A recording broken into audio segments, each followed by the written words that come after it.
Hello friends, मेरा नाम है प्रणव पाठक और मैं आप लोगों का स्वागत करता हूं अपने चैनल मैथमेटिक्स विद प्रणव में। अभी हम लोग 12वीं की मैथ्स का अध्ययन करने जा रहे हैं। हम लोग उसको पढ़ रहे हैं। उसमें हमने सबसे पहले जो टॉपिक स्टार्ट किया है वो है इन्वर्स ट्रिग्नोमेट्रिक फंक्शन। इसमें हम लोगों ने कल कुछ बेसिक प्रिंसिपल, बेसिक सिद्धांत समझे थे, उस पर कुछ सवाल किए थे, प्रिंसिपल वैल्यू के कुछ क्वेश्चन किए थे हमने। आज आइए इस सिलसिले को आगे बढ़ाते हैं। आगे की ओर हम लोग चलते हैं, आगे देखते हैं कि क्या करना है, कौन कौन से सवाल हमें मिलते हैं। अब वही क्वेश्चन दिए हुए हैं जिनकी प्रिंसिपल वैल्यू आपको निकालनी है। क्वेश्चंस हैं, पहला है tan inverse under root minus root 3, इसकी प्रिंसिपल वैल्यू निकालनी है, या tan इनवर्स माइनस रूट 3 की प्रिंसिपल वैल्यू आपको फाइंड आउट करनी है। तो प्रिंसिपल वैल्यू के लिए मैंने क्या बताया था, आई होप सो कि मैंने जो रेंज और डोमेन और रेंज आपको बताई थी इन्वर्स ट्रिग्नोमेट्रिक फंक्शंस की, वो आपने याद कर ली होगी। अगर नहीं याद की है तो उसे जल्दी से याद कर डालिए, क्योंकि वो बहुत बहुत यूजेबल है, बहुत यूज़ होगी और वो हर जगह काम आएगी। सिर्फ ट्रिग्नोमेट्री में नहीं, कैलकुलस में और अलजेब्रा जो है उसमें भी काम आएगी, कोऑर्डिनेट ज्योमेट्री में भी काम आएगी, वो हर जगह काम आएगी। जहाँ भी इन्वर्स ट्रिग्नोमेट्रिक फंक्शंस का यूज़ होगा वो टेबल काम आएगी। तो आगे चलते हैं, आइए देखते हैं tan इनवर्स रूट 3। लेट, सबसे पहले हमने माना tan inverse minus root 3 is equal to what, theta. tan को उस तरफ ले गए तो minus root 3 is equal to tan theta. इतनी बातें तो मेरे ख्याल से आपको समझ में आ गई होंगी, जो मैंने कल आपसे की थी। अब tan थीटा की जो डोमेन होती है, tan थीटा की जो रेंज होती है, tan थीटा किस एंगल के लिए माइनस रूट 3 होगा। tan इनवर्स x की जो मैंने आपको टेबल बताई थी कल, उसमें डोमेन थी, रेंज थी सॉरी, माइनस π/2 से प्लस π/2 के बीच में, और ओपन इंटरवल कैसा था, ओपन इंटरवल था। ये माइनस π/2 से प्लस π/2, तो माइनस π/2 से प्लस π/2 के बीच में कोई एक ऐसा एंगल फाइंड आउट करिए जिसका tan थीटा माइनस रूट 3 हो। तो वो एंगल क्या होता है आप जानते हैं, वो एंगल होता है tan π/3। क्लियर और not by tan theta tan minus π/3, tan minus π/3। tan minus π/3 एक ऐसा एंगल है जो माइनस π/2 और प्लस π/2 के बीच में लाई करता है और जिसका टेंजेंट माइनस रूट 3 के इक्वल है। कैसे, tan of minus theta minus tan theta, और tan minus tan theta minus tan π/3, और जो minus tan π/3 minus under root 3। यानी कि यहाँ से प्रिंसिपल वैल्यू थीटा की हमें मिली माइनस π/3। बात समझ में आई आपको? ईजी था, कुछ करना नहीं है। हमने सबसे पहले अपने दिए हुए इन्वर्स ट्रिग्नोमेट्रिक फंक्शन को थीटा के इक्वल अज्यूम किया, क्योंकि हम जानते हैं कि जितने भी ये sine inverse, cos inverse, tan inverse, cot inverse, sec inverse और कॉसेक इन्वर्स के फंक्शंस हैं, ये क्या रिप्रेजेंट करते हैं, ये एंगल को रिप्रेजेंट करते हैं। मैंने आपको कल बताया था। यानी कि tan inverse under root minus root 3 भी एक एंगल को रिप्रेजेंट करेगा। हमने मान लिया वो एंगल है थीटा। अब उसके बाद tan को उस साइड लेगा तो tan theta is equal to minus root 3। अब किस एंगल के tan किस एंगल का tan माइनस रूट 3 होता है वो आप निकालिए, और उसके बाद प्रिंसिपल वैल्यू इजीली आपको मिल जाएगी। ओके, क्वेश्चन इजी था, NCERT का एग्जाम्पल है और CBSE में 2011 में ये क्वेश्चन पूछा भी गया है। अगला क्वेश्चन भी NCERT का एग्जाम्पल है। आइए देखते हैं अगले क्वेश्चन को। अगला क्वेश्चन है हमारा, क्या है, cos इनवर्स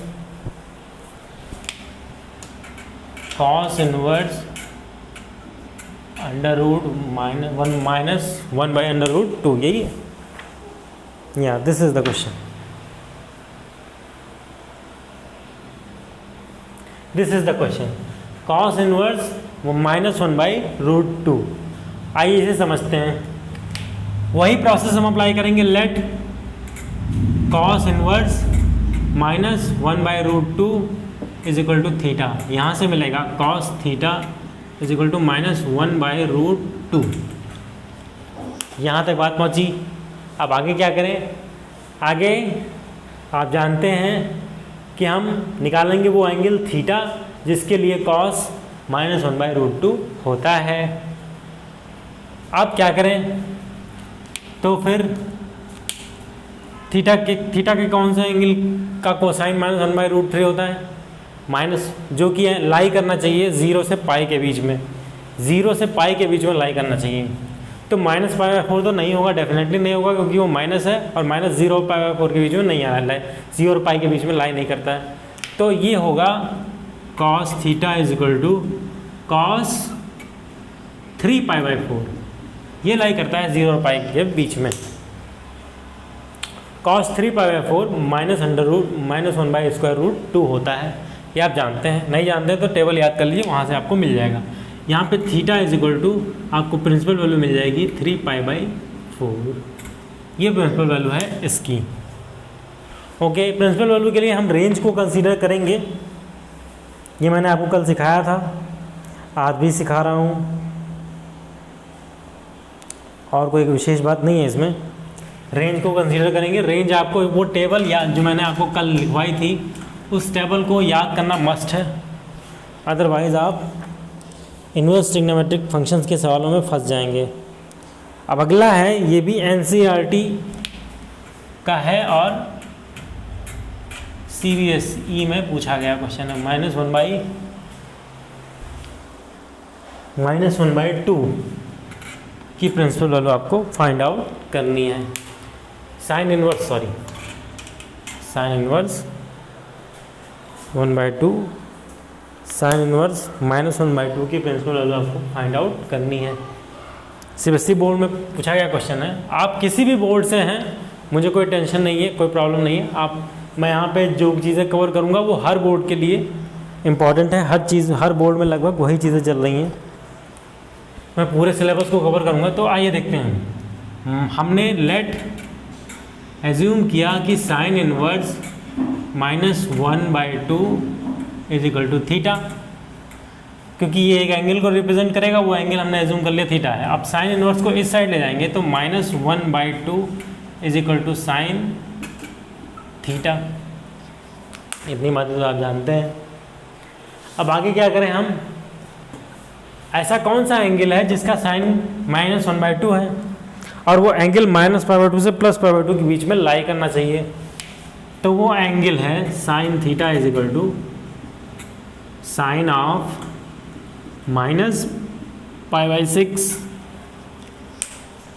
-π/2 और +π/2 के बीच में लाई करता है, ये आप जानते हैं।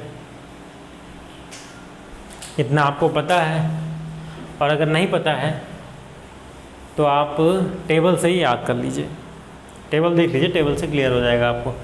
अब यहाँ से आपको प्रिंसिपल वैल्यू मिल जाएगी theta is equal to -π/6। Principal value के लिए क्या हम कंसीडर करते हैं? रेंज को कंसीडर करते हैं। ये मैं आपको कल से ही सिखा रहा हूँ, तो अब तक तो मेरे ख्याल से आपको क्लियर हो गया होगा। आइए एक क्वेश्चन हम लोग और लेते हैं। ये question clear? I think so, I hope so, and I am confident that this question has clear to you. Next question is what? आइए देखते हैं। अगला क्वेश्चन है cos इनवर्स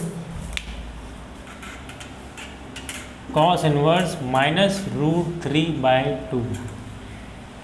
इसकी प्रिंसिपल वैल्यू निकालनी है। फंस गए? कुछ नहीं फंसे। Let cos inverse -√3/2 is equal to theta, क्योंकि एक एंगल को रिप्रेजेंट करेगा। cos को उस साइड ट्रांसफर करने पर -√3/2 is equal to cos theta. Theta के किस एंगल के लिए cos का मान -√3/2 होता है, जो कि 0 और पाई के बीच में लाई करता है?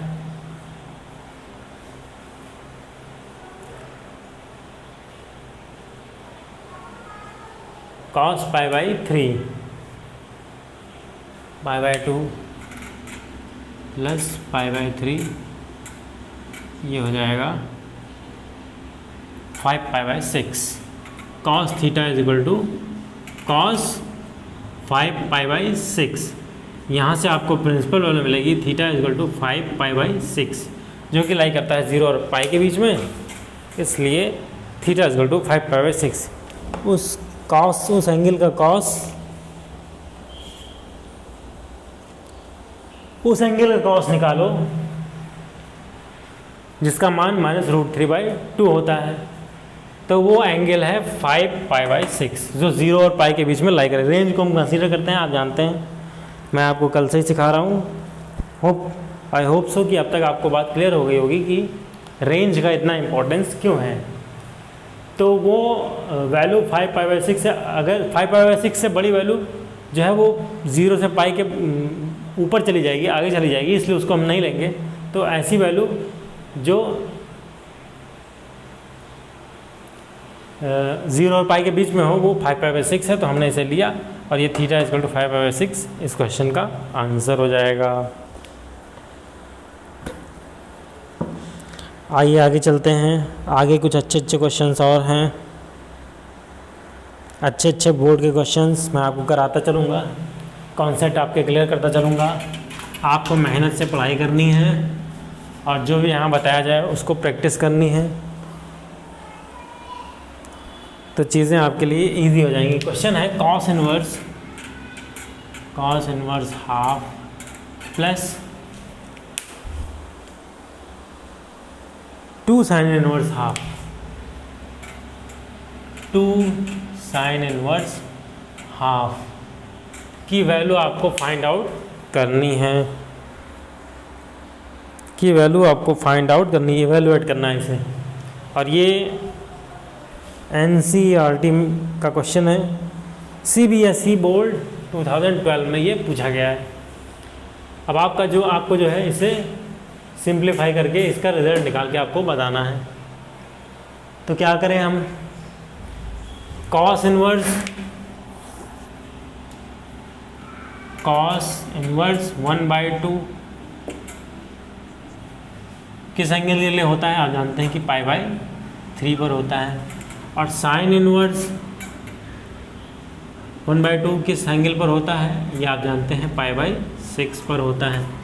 तो एंगल हमें दोनों मिल गए, तो क्या होगा फिर cos inverse 1/2 plus 2 sine inverse 1/2 is equal to π/3 plus cos inverse half की जगह π/3 और साइन इनवर्स हाफ की जगह π/6 रखने पर 2 × π/6 यहाँ से मिलेगा आपको π/3 प्लस ये कैंसिल π/3 या इज इक्वल टू 2 π/3। ये आपका जवाब हो गया। इस क्वेश्चन को लगाने के कुछ और तरीके भी हैं, कुछ फार्मूले भी हैं, लेकिन वो फार्मूले अभी हमने नहीं पढ़े हैं, इसलिए हम मान के चल रहे हैं कि अभी हमको इस क्वेश्चन को ऐसे ही लगाना है। जवाब आपका 2 π/3 आ रहा है। क्वेश्चन इजी है, CBSE बोर्ड में पूछा गया क्वेश्चन है। इस एक्सप्रेशन को आपको इवेलुएट करके बताना था, तो इजीली हमने इवेलुएट कर लिया। आइए देखते हैं अगले क्वेश्चन को।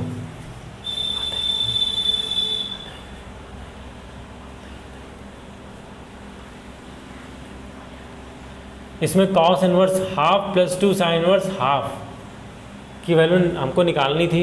तो कॉस इनवर्स किस एंगल को रिप्रेजेंट करता है उसे हमने लिखा, फिर साइन इनवर्स किस एंगल को रिप्रेजेंट करता है उसे हमने लिखा और दोनों को जोड़ दिया और रिजल्ट हमारा 2 π/3 आ गया निकल के।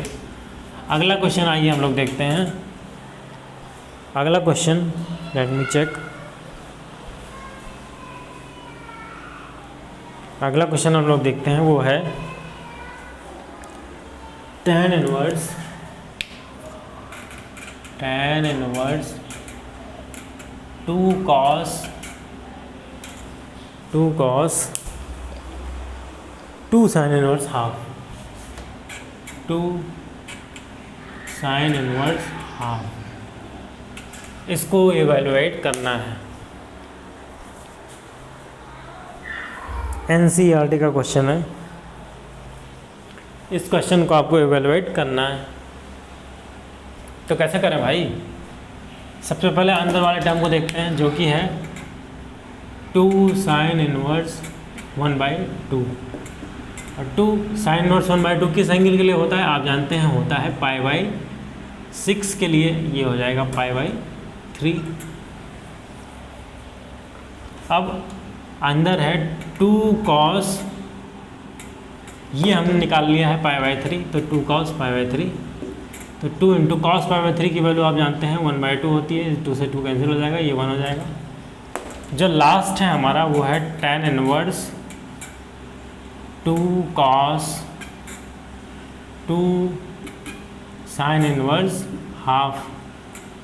यहाँ से tan इनवर्स 2 cos फिर π/3 और फिर 2 cos π/3, सॉरी यहाँ पे tan होगा, tan इनवर्स ये बना 1, ये हो जाएगा π/4, क्योंकि आप जानते हैं tan इनवर्स 1 = π/4 होता है। ये जवाब हो गया आपके दूसरे सवाल का।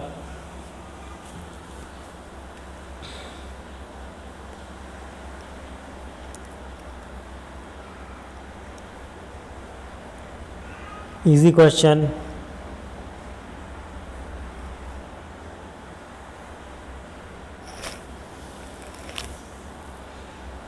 आगे चलें, आइए आगे चलते हैं।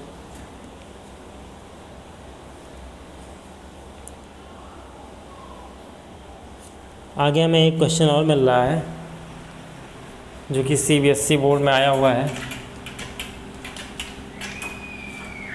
क्वेश्चन हमसे क्या कह रहा है, थोड़ा संभाल के इस क्वेश्चन को करना है। tan inverse √3, tan inverse √3 minus sec inverse -2 को एवेलुएट करके बताना है। tan inverse √3 minus sec inverse -2 को -2 को बताना है एवेलुएट करके। ये 2012 में बोर्ड में पूछा गया क्वेश्चन है। कैसे निकालेंगे भाई, वही तरीका, एंगल्स फाइंड आउट करेंगे और एंगल फाइंड आउट करके, एंगल कहाँ से फाइंड आउट करेंगे आप जानते हैं कि अगर ये हम मान लें थीटा है तो √3 = tan थीटा। यहाँ से थीटा मिलेगा π/3। अब इसे देखते हैं, सेक इनवर्स -2 = थीटा हमने 5 मान लेते हैं, बार बार थीटा नहीं मानेंगे। तो -2 = sec 5। अब सेक के लिए क्या रेंज है, -π/2 से +0 से पाई, जिसमें से 0 निकाल देंगे हम, क्योंकि 0 के लिए डिफाइन नहीं होता ये, या शायद π/2 निकालेंगे, क्लियर नहीं हुआ, टेबल मुझे देखनी पड़ेगी। सेक 5 का मान -2 कब होगा, जब वो 0 से पाई के बीच में लाई कर रही हो और -π/2 उसमें से निकाल दिया जाए। ये रेंज है सेक की। तो सेक 5 = -2 कब आएगा, ये आएगा π/3 पर शायद।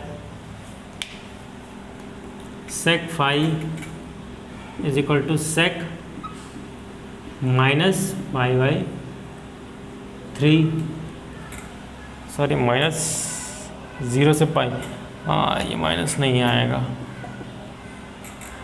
ये आएगा 5π/6, 5π/6 आएगा ये। सेक 5π/6 यानी कि 150 cosec 60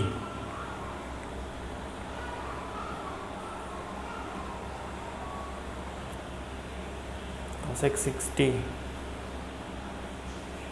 नहीं, एक काम करते हैं, हम इसे उलट देते हैं, तो ये हो जाएगा cos 5 = -½ अब हम निकाल सकते हैं, सेक का काम झंझटी होता है तो cos 5 का काम ईजी होता है, तो उससे काम चलाते हैं। तो cos 5 किस एंगल के लिए, अब आप जानते हैं ये cos 5π/6, यानी एंगल मैंने सही ही निकाला था।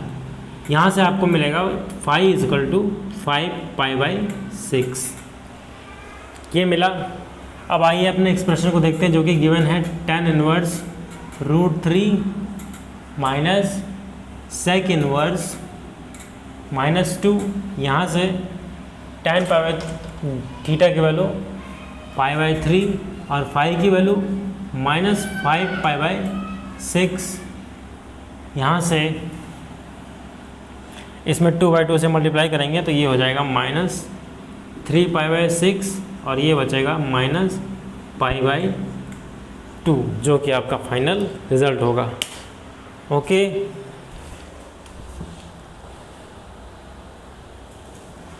-π/2 आपका फाइनल रिजल्ट आएगा। CBSE बोर्ड 2012 में ये क्वेश्चन पूछा गया है। अच्छा क्वेश्चन था, कुछ करना नहीं था, बस आपको प्रिंसिपल वैल्यू को कंसीडर करते हुए, रेंज को कंसीडर करते हुए, प्रिंसिपल वैल्यू और रेंज को कंसीडर करते हुए एंगल निकालना है। फिर एंगल निकाल के इस एक्सप्रेशन में रख देना है। फिर इस एक्सप्रेशन को सिंप्लीफाई करने के बाद जो जवाब आएगा वही आपका फाइनल आंसर होगा। ओके, तो आज की क्लास को मैं रोकता हूँ, मिलेंगे कल, तब तक के लिए गुड नाइट।